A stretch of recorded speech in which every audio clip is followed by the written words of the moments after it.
Sabado. Balyahan,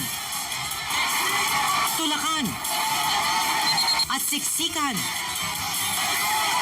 Muling naranasan ang mga debotong dumagsa sa traslasyon ng itim na Nazareno.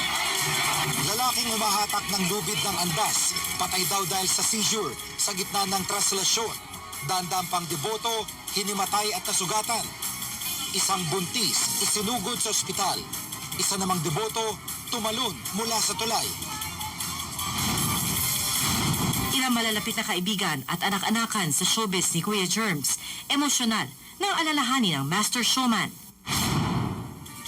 Maine Mendoza tampok bilang Queen Elsa ng Frozen para sa kalendaryo ng Disney Channel Asia. Approve kaya ito kay Alden Richards? Misteryosong classmate ni Yaya Dub na si Jake. Dalawa pala? This is Jake, 23, Philippines. Dora, si Jake nga po pala. Hola. Nice to meet you po. Pero ang Jake na pinagseselosa ni Alden, kaibigan lang pala? Baka nanliligaw ka. Di naman po, kaklase ko po si Divina sa marketing class namin. Live na kuha po yan sa traslasyon ng itim na Nazareno sa Maynila at sa ngayon nasa bahagi na ng Carlos Palanca Street ang andas. Maglalabindalawang oras na ang traslasyon na nagsimula kaninang pasado alas 6 na umaga, kasunod ng pahalik sa Quirino Grandstand. At kanya-kanya pa rin paraan ng mga deboto para makalapit sa imahen sa paniwalang magdadala ito ng biyaya sa kanila. Magandang gabi po! Milyon-milyong deboto na naman ang dumagsa sa pagdiriwang ng pista ng itim na Nazareno. At tulad ng inaasahan, hindi na iwasan ang tulakan at balyahan at sa kasamaang palad, may debotong namatay. Narito po tayo ngayon sa harapan ng Quiapo Church. Susunod! Ilang anak-anakan at malalapit na kaibigan ni Kuya Germs, emosyonal na nagpaabot ng pasasalamat sa Master Showman.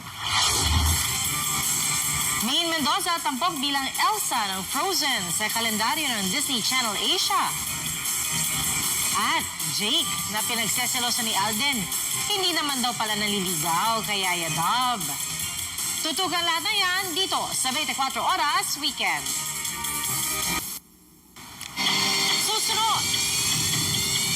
Misteryosong kaklase ni Yaya Dub na si Jake. Nakipagkulitan kay Yaya Dub at sa mga lola. Nag-dub smash pa.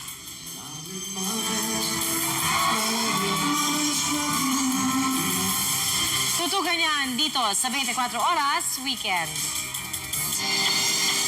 At yan po, mabalitang ating tinutukan ngayong Sabado mula sa Tahanan ng Katotohanan. Ako si PR Kanghel. Mula po rito sa harapan mismo ng Quiapo Church, ako si Chico Manila, dito ang GMA. Walang kinikilingan, walang pinupronekan. Walang kasinungalingan, serbisyong totoo lamang. At dahil hindi natutulog ang balita, Tuto kami 24 oras.